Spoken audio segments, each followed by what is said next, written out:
साथियों नमस्कार। साथियों, एक बहुत बड़ी न्यूज़ आपके सामने मैं वीडियो के माध्यम से प्रेजेंट कर रहा हूं। आप सभी जानते हैं कि 6 मार्च 2026 को हरियाणा गवर्नमेंट के द्वारा हरियाणा गवर्नमेंट की जो एचआरडी है, ह्यूमन रिसोर्स डिपार्टमेंट के द्वारा एक लेटर जारी किया गया है। और इस जो लेटर है, ये लेटर जारी किया उन्होंने हरियाणा गवर्नमेंट के जितने भी एडमिनिस्ट्रेटिव सेक्रेटरी हैं, हेड ऑफ़ द डिपार्टमेंट हैं, या मैनेजिंग डायरेक्टर या चीफ एडमिनिस्ट्रेटर हैं किसी भी बोर्ड से, कॉरपोरेशन से या स्टेट ऑफ हरियाणा अथॉरिटीज़ के, और जितने भी डिविजनल कमिश्नर है स्टेट ऑफ हरियाणा के और डिप्टी कमिश्नर है स्टेट ऑफ हरियाणा के। तो हरियाणा सरकार का जो एचआरडी है, ह्यूमन रिसोर्स डिपार्टमेंट है, उन्होंने ये लेटर इन सभी विभाग अध्यक्ष को डाला है। इसमें बताया गया है कि जो ओटीपी से रिलेटेड जो इश्यूज़ हैं और जो डाटा अपडेशन है कॉन्ट्रेक्चुअल एम्प्लॉयज़ का जॉब सिक्योरिटी पोर्टल पर, इसके रिगार्डिंग ये लेटर इशू हुआ है। तो साथियों, ये बहुत बड़ी एक अपडेट है उन सभी साथियों के लिए जिनको जॉब सिक्योरिटी मिलने जा रही है, और जिनको जॉब सिक्योरिटी मिलेगी तो उनको अभी भी ओटीपी से रिलेटेड इश्यूज़ हैं और उनका डाटा अभी तक जॉब सिक्योरिटी पोर्टल पर अपडेट नहीं हुआ है। तो क्या कहना चाह रहे हैं कि I am directed to invite your kind attentions to the government instructions issued vide number, एक लेटर नंबर इसमें दिया है 6/74/2025 से 5HR1 डेटेड 13 फरवरी 2026 को। तो सरकार एक ध्यान आकर्षित करना चाहती है इस पत्र के तहत उन सभी अधिकारियों का। इसमें क्या है कि उन्होंने के इंस्ट्रक्शन इशू की थी रिगार्डिंग ओटीपी जनरेशन के या रेमुनेशन पेड के under head other than the contractual head of accounts. तो इसमें एक लेटर इशू किया गया था 13 फरवरी 2026 को, जिसमें ओटीपी से रिलेटेड और आपका रेमुनेशन जो कर्मचारी को मिला है वो कौन से हेड से दिया गया है, तो कॉन्ट्रेक्चुअल हेड ऑफ अकाउंट्स का, और इनकोरेक्ट जो मोबाइल नंबर था और चेंज मोबाइल नंबर का था, और इनकोरेक्ट फैमिली को लेके एक पत्र हरियाणा सरकार के द्वारा जारी किया गया था 13 फरवरी 2026 को। तो अब क्या है कि it has been brought to notice the state government that several queries in respect of part 1 and part 2 contract cell still pending. तो राज्य सरकार ये कहना चाह रही है कि उनके संज्ञान में ये आया है कि अभी तक जितने भी जो उस तरह की जो क्वेरीज़ थी जो मैंने अभी जिक्र किया है, वो अभी तक स्टिल है, स्टैंडिंग कर रही हैं पार्ट 1 और पार्ट 2 दोनों तरह के कर्मचारियों के लिए।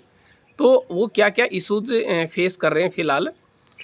इनकोरेक्ट मोबाइल नंबर या फिर चेंज ऑफ मोबाइल नंबर है कॉन्ट्रेक्चुअल एम्प्लॉयज़ का, या फिर उसकी पोस्ट या डेजिग्नेशन नोट रिफ्लेक्ट हो रही, पोर्टल के ऊपर जो उसकी डेजिग्नेशन है वो अभी तक रिफ्लेक्ट नहीं हो रही है, और अभी तक भी उस पर इनकोरेक्ट मोबाइल नंबर है, और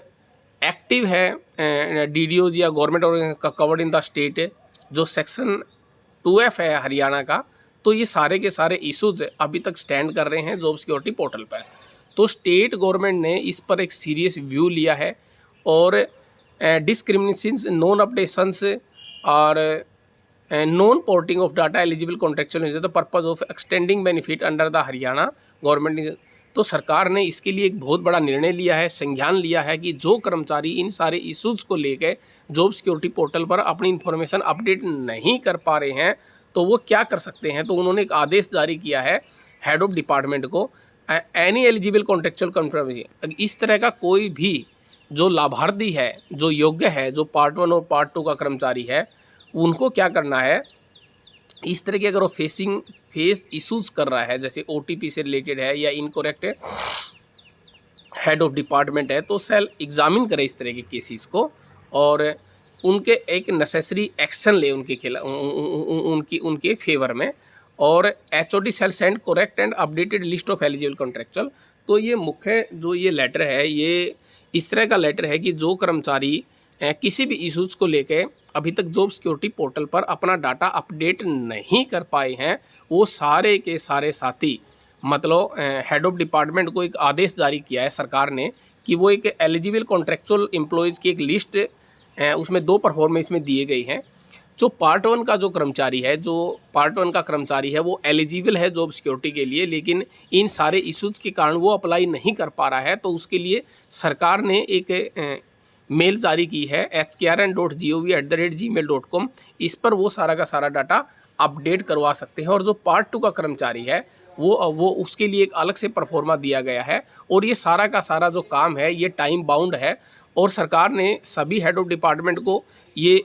ये बताया है कि ये आदेश पारित कराया कि वो एक एक्सेल शीट के अंदर ये डाटा इस ईमेल के द्वारा वो सरकार तक भेजे। यानी जो पार्ट 2 का कर्मचारी है वो treasuries@hrY.nic.in पे भेजे, और जो पार्ट 1 का कर्मचारी है वो hkaren.gov@gmail.com पे डाटे। तो साथियों, ये एक बहुत बड़ी खबर है और फेवर में उन सभी कर्मचारियों के लिए है जो कर्मचारी साथी अभी तक परेशान थे, जिन्हें लग रहा था कि उन्हें अब जॉब सिक्योरिटी नहीं मिलेगा। तो सरकार के द्वारा ये काफ़ी एक अहम फैसला है उन सभी के फेवर में। तो जितना जल्दी हो सके वो सारे के सारे साथी जिन्होंने अभी तक जॉब सिक्योरिटी पोर्टल पर अपना डाटा अपडेट नहीं करवाया है, सरकार ने इसमें एक एनेक्सर भी अपलोड किया है। एनेक्सर 1 के अंदर पार्ट 1 का डाटा जाएगा और एनेक्सर जो बी है इसके अंदर पार्ट 2 का डाटा जाएगा। तो साथियों, इसमें पूरी डिटेल आपने फिलअप करवानी है। जैसे एलिजिबल कॉन्ट्रेक्चुअल एम्प्लॉय का नाम क्या है, उसकी डेजिग्नेशन क्या है, उसको क्या सैलरी मिल रही है,